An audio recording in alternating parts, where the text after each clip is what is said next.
I remember off the cuff, it might have been after G Tech, said this season's not going to be like last year. And at that point, nobody knew. But how important was it, and how validating is it that it isn't like last year? Yeah, that's great. And kind of only being here a year, I don't think it has the impact that it's had, I think, on the rest of our football team, but at least on me. But the locker room, Saturday after the game was the place to be, and I'm so excited to be a part of something bigger than myself, and we're so excited to reach our goals. We talked about throughout the entire season we wanted to play in the postseason. Especially after not getting there last year, that was our goal, and to be able to do that. I wish it wasn't in as stressful fashion as it was, but nonetheless, we'll take it, and we're excited about it. You had mentioned it's a different feel for you, but this program hasn't won a bowl game since 2009, and the senior class wants to go out with a winning record. And I think you mentioned earlier in the year that you're rooming with a guy, Jim Cashman, who's been here for the whole process. Right. As an outsider coming into this, what does it mean? How do you relate to this situation? What does it mean to you to be the guy behind center to help them get that winning record? Yeah. Well, I've never been to a bowl game. I was 4 years at UK. We never went to one, so this is really, really special for me. I think I kind of share that with the rest of my team. A bowl game's special no matter where it is or when it is, and I think it's really important. Not only for this year, but these 15 practices. I think what we get is great for the young guys. It's a lot easier to go out and recruit when you got a bowl victory. You're sitting on a bowl victory and you got bowl rings coming in. So, and I think it's kind of our duty, kind of our responsibility as seniors we kind of owe it to this place, especially I feel that way for the opportunity they've given me to give everything we got into winning this bowl game. With the extra practices coming up, how are you going to use this to help out guys like Darius and Anthony Brown to prepare them to they are the future of the program? Right. I think it's a great opportunity to get fundamentally better. As far as, I was talking a little bit after the game.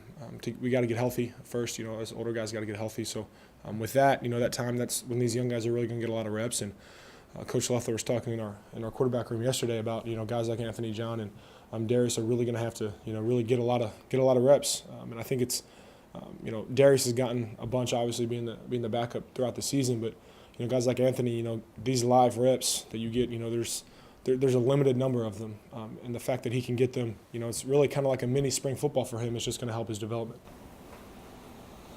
You have to kind of be real quick to turn the page from the bowl experience to the bowl game. That's really what you're there for.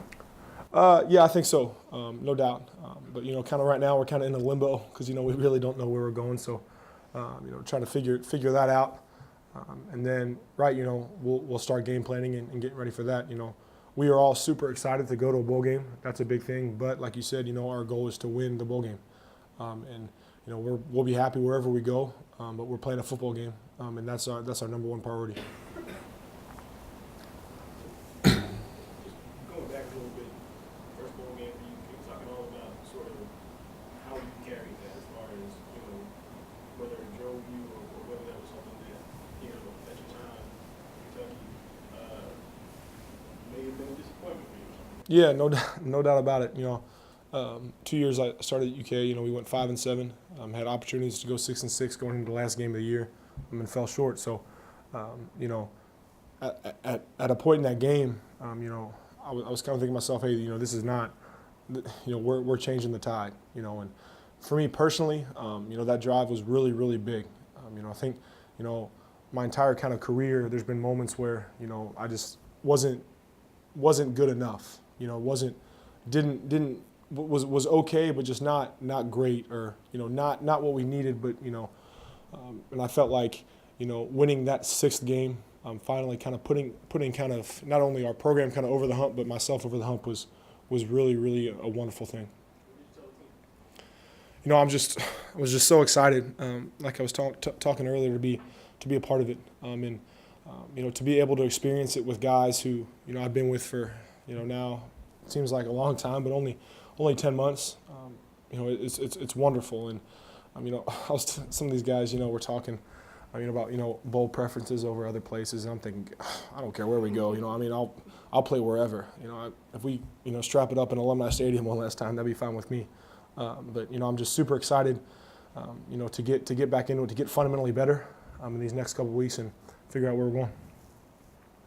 kind of what you just told us about this whole thing with Kentucky and everything. It all goes back to that fourth quarter drive against Wake. I mean, that's everything that came down to that 78 yards and 7 points. Yeah, no doubt, no doubt. You know, that was, like I was telling, I think I told y'all after that game, you know, that was, you know, kind of the turning point where, you know, I mean, this place has always been known for having an incredible defense. You know, and our keys to win, you know, play great defense is the number one thing. You know, if you want to play championship football, you know, play winning football, you've got to have a great defense. And we love that. You know, it takes a lot of stress off us having a defense like we do, especially when they were able to go out and make 2 stops, you know, at the end of that football game. But going in that drive, you know, we kind of talked, you know, in the huddle. We're like, hey, this is the time where we, you know, turn the tide. You know, this is the time where we, you know, make it happen. You know, I mean, the defense, you know, our 10 points that we scored in the first half were really based off of great field position. You know, we got the fumble on the punt return, and then the interception. So we were, you know, put in really good positions. We were able to score in the red zone, which I think was really important. You know, we were able to kind of capitalize on those opportunities. But to have that drive in that situation, I think was, you know, nothing but, you know, a huge confidence boost for us as an offense. You mentioned on Saturday that play that ended up going to Tommy for the touchdown was added in on Wednesday night. Mm-hmm. The process of bringing in, you know, a new play to the playbook so late in the week. Yeah. How do you integrate that, especially in the most important moment of the entire game? Yeah. So Tuesday we work third down situations, third and long, third and short, third and medium, all that kind of stuff. And then Wednesday night going into Thursdays when we kind of, you know, handle our red zone pass concept stuff. You know, against UConn, we put in, I think, 2 or 3 other things. The one that I threw to Tommy that I think, you know, felt incomplete over the middle, and then the one to Mikey against UConn, that was at a Wednesday night. And then this past one with, you know, the concept that we scored the touchdown on. So Wednesday night we have family dinner, which we really like. And then we get to go in. I think Mikey, you know, Tommy, myself, Charlie, a couple other guys go in and watch. You know, I mean, we don't have to do that, but we watch because we think it really helps. We go in with Coach Loeffler and, you know, really try to, you know, diagnose, you know, where we can attack kind of the defense, you know, where we feel like, you know, we can succeed. And, you know, we got a really good look, the look we designed the play for on that specific time. And Tommy did a great job. Our offensive line did a great job, and I was able to fit it in there. What does that look that you saw? Yeah, so they were just playing kind of single high, and we knew that that safety was going to favor the middle of the field, and it's kind of a glorified glance route. But we do so much stuff with Tommy from that specific set, you know, whether it's a corner route or a bender or just, you know, a seam that you know, we wanted to kind of give him a different look. So we told Tommy just, hey, you know, try to expand that corner, try to expand that zone as much as you can, and hopefully I can fit it in there. And the safety actually was kind of favoring over to Tommy a little bit because I think he knew that we were kind of going to work over there. But you know, I was able to, you know, stare down Charlie to try to move him off the hatch a little bit to try to kind of lengthen the window a little bit, and we were able to do that. Trying to get back to that, when you're looking at and you're doing that brain session, are you looking at the individuals' nuances as much as the schemes, like what a particular individual plays like? Or?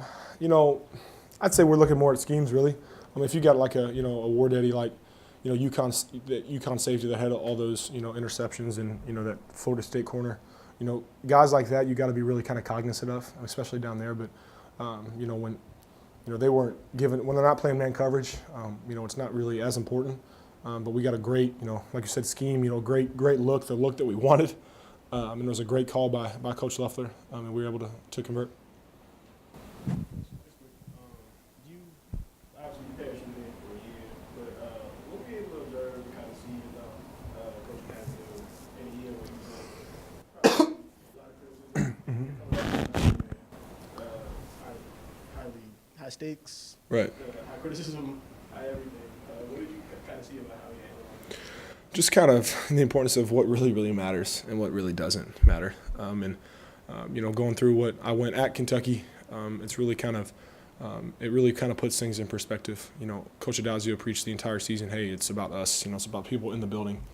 Everybody always has an opinion, but that just because you have an opinion doesn't mean that people should listen to it. You know, as unpopular as opinion as that might seem.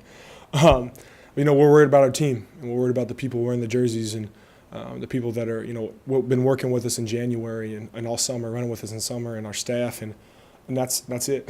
And we were so happy that for our fans and for our families and stuff that we were able to do this, because there's a lot of people that didn't think we could, especially after dropping that to Syracuse, and there are a lot of people that counted us out, and we're totally okay with that. That's kind of the mentality that we have. That it's an uphill battle, but we like that, and we're comfortable there.